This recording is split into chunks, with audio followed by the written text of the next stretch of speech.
రామ్ నారాయణ్ రామ్. ఓం అనే పదంలో నిజంగా ఏదో ప్రత్యేకత ఉంది. ప్రతి భాష దానిని అంగీకరించింది. ఒక గ్లాస్ నీరు అడిగితే ఒక గ్లాస్ నీరే వస్తుంది. ఎవరు సముద్రాన్ని తాగనిస్తారు కదా. ఓం శబ్దం అనేది ధ్వనుల సముద్రం. దానిని అనేక భాషలు అంగీకరించాయి. అందుకే ఒక ఓంతోనే అన్నీ జరుగుతున్నాయి.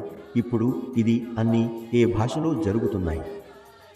ప్రతి ఒక్కరిలోనూ ఉన్న బ్యాటరీ వంటి శబ్దం అదే నాద శబ్దం. దానినే మంత్రంగా అంగీకరించారు.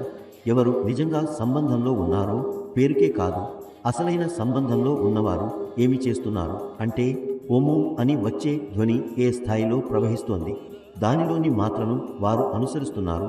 ఓం శబ్దాన్ని ఏ భాషలో కలపాలని చెప్పారో మీరు అదే చేయాలి.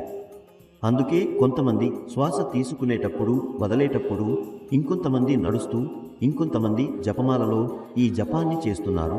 ఓం అనే శబ్దం నిండటంతోనే ఇది జరుగుతుంది.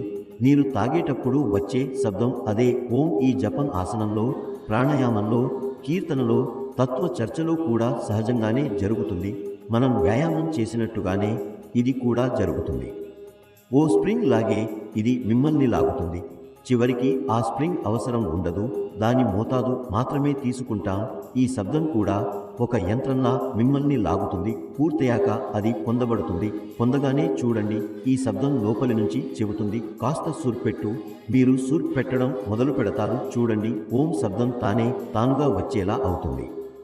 ఆకాశంలో ప్లేన్ వెళ్తుంటే ఇక్కడ కూర్చుని చెప్పగలిగే స్థాయికి ఇది తీసుకెళ్తుంది. ఈ కోణంలో వెళ్ళు, అలా తిరుగు అంటుంది. ఇక్కడే కూర్చుని ఒకడు ప్లేన్ని ఎగురవేసి మళ్ళీ తీసుకురాగలడు.